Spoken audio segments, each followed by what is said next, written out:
자, 함께 만드는 안전한 세상 시간입니다. 요즘에 김장 준비하시는 분들 많은데요. 예전에는 겨울을 준비하는 첫 번째가 김장 담그기가 아니었을까 하는 생각이 듭니다. 차량도 추운 겨울을 이겨내기 위해서는 지금이 자동차의 겨울나기 준비를 해야 할 적절한 시기가 아닐까 싶은데요. 차일피일 미루다가 갑자기 기온이 영하로 떨어지던지 또 눈이 내리면은 뜻밖의 고장 등으로 당황하기 십상이며 또 의외로 경제적 손실을 감수할 수도 있다고 하는데, 자, 그래서 오늘은 겨울철에 대비한 차량 관리에 대해서 도로교통공단 인천지부 김태환 교수와 이야기 나눠보도록 하겠습니다. 자, 김태환 교수님 안녕하세요. 네, 안녕하십니까. 예. 자, 겨울 하면은 가장 중요한 것이 기온 저하와 관련된 자동차의 문제를 해결하는 것이 기본일 것 같은데 어떻습니까? 네, 겨울철 차량 관리에 있어서 가장 중요한 부분은 일단 부동액의 관리라고 말씀드려야 될 것 같습니다. 예. 부동액이 하는 가장 중요한 역할은 이름 그대로 차량을 얼지 않게 하는 기능으로 바로 엔진이 과열되지 않도록 유지시키는 냉각수가 얼지 않게 하는 역할을 합니다. 예. 부동액은 물의 빙점을 떨어뜨려서 추운 날씨에도 냉각수가 얼지 않게 하는데 예. 부동액을 얼마나 많이 넣느냐에 따라 어느 점이 달라지는데, 그렇죠. 겨울철에는 통상적으로 부동액과 냉각수의 비율을 5대5 정도로 맞추는 것이 효과적입니다. 우리 일반인들이 부동액을 점검하려면 어떻게 해야 됩니까?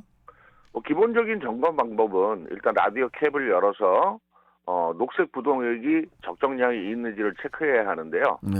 부동액을 확인하기 전에 반드시 주의해야 될 것은 라디오 캡을 열기 전에 엔진이 반드시 식은 상태에서 확인하셔야 합니다. 또 만일 색상이 변했거나 이물질 등이 발견될 경우에는 정비소를 찾아서 원인을 확인하고 적절한 조치를 취해야 하고요. 예.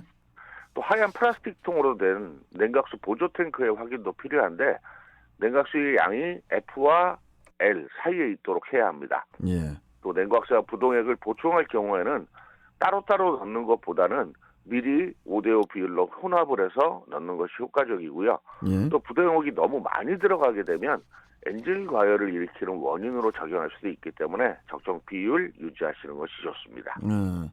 그리고 이제 겨울이 되면은 기온 저하로 인해서 배터리의 성능 저하, 또 연료 공급 문제로 시동이 안 걸리는 경우가 있는데 우리가 어떻게 예방을 해야 할까요?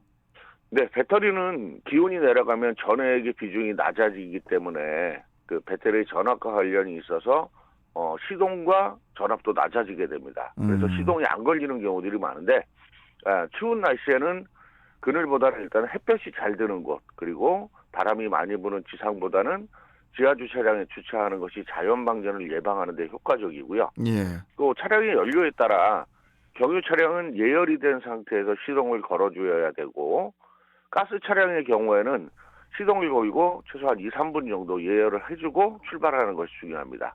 또한 이 LPG 차량이 이제 시동을 끌 때도 그냥 시동을 끄는 것이 아니라 LPG 스위치를 눌러서 자연적으로 시동이 꺼지도록 하는 것이 무엇보다 중요합니다. 일반적으로 배터리의 수명은 어느 정도 사용할 수 있을까요? 네, 시동을 끄고 배터리의 상단 부분에 있는 인디케이터를 보면은 초록색일 땐 정상, 검은색을 띠면 충전이 부족한 상태, 그리고 투명색은 반전 상태를 의미하는데, 배터리의 일반적인 교체 주기는 통상 2년에서 3년, 거리로는 5만에서 6만 킬로 정도로 보는데, 차량의 주행 상태라든가 운행 상태에 따라서 약간의 차이는 있습니다. 네. 그래서 겨울철에 대비해서 미리 정비소를 방문해서 배터리의 상태를 점검하고 필요한 경우에는 새 제품으로 교환하는 것이 바람직합니다. 또한 점프 케이블 준비하시는 거 좋고요. 요즘에는 소용량의 이렇게 소형으로 된 이 점프 배터리가 맞습니다. 판매가 되는 것들이 있기 때문에 예. 차량에 하나 정도 비치해 놓으시면 위급 상황 시에 요긴하게 사용할 수 있을 것 같습니다. 그리고 이제 뭐니 해도 겨울철 가장 위험한 것이 또 이제 빙판길이나 또 눈길 주행에 따른 타이어 점검도 필요할 것으로 보이는데 이 부분도 좀 설명해 주세요. 예, 국내에서 시판되고 장착되는 자동차는 사계절용 타이어가 장착되어 있는데요. 네. 이 사계절용 타이어는 영상 7도 이하에서는 교무의 경직 형상이 강화가 됩니다. 그래서 제동 거리가 길어지고 차량 성능이 제대로 발휘되기 힘들기 때문에 겨울철 눈이나 빙판길에서 안전하게 주행하기 위해서는 미리 스노우 타이어를 교환하거나 체인을 준비하는 것이 기본이죠. 예.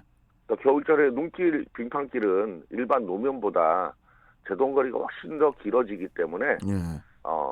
자칫 대형 사고로 이어질 가능성이 큽니다. 음. 그래서 언제든지 미끄러질 수 있다라는 점을 감안하시고 그렇죠. 충분한 차간 거리 유지하시고 필요시에는 뭐 스프레이 체인 아니면 체인을 장착하는 것이 바람직하다라고 봐야 될 것 같습니다. 정말 우리 김태형 교수님 말씀해 주셨지만 스노우 타이어를 장착을 하더라도 언제든지 차량이 미끄러질 수 있다는 그런 생각으로 운전을 하는 것이 그게 가장 중요할 것 같습니다.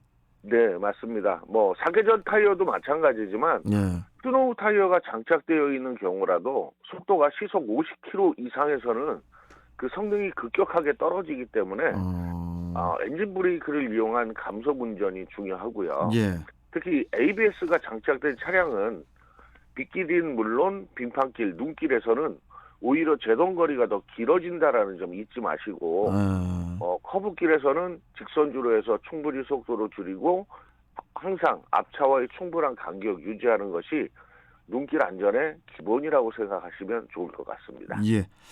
자, 좋습니다. 마지막으로 점검을 해야 할 사항이 있다면은 교수님 좀 마지막으로 말씀 좀 해주시죠. 예. 겨울에는 뭐 내부 외부의 뭐 기온차로 인해서 실내에 습기가 끼는 경우들이 굉장히 많습니다. 예. 그래서 다양한 기능성 제품 등을 통해서 습기를 좀 예방해 주는 것이 좋고요. 또 서리가 내리거나 눈이 내릴 때 대비해서 눈이나 서리를 제거할 수 있는 장비 차에 갖추시면 좋을 것 같고요. 예. 특히 이 눈이 내리면 그 진눈갭이라든가 뭐 바닥에 이물질이 그 앞에 시야를 가리게 되는 경우가 있는데 그렇죠. 유리 세정액도 반드시 동계 전용으로 결빙에 대비해야 될 것 같고요. 예. 윈도우 브러쉬도 손상의 여부를 확인하고 닦이는 상태가 불량하면 바로 교환해 주셔야 합니다. 알겠습니다. 자, 함께 만드는 안전한 세상. 오늘은 겨울철에 대비한 차량 관리에 대해서 알아봤습니다. 자, 교수님 오늘 말씀 잘 들었고 또 뵙도록 하겠습니다. 고맙습니다. 네, 감사합니다. 네, 자 도로교통공단 인천지부 김태환 교수와 함께 했습니다.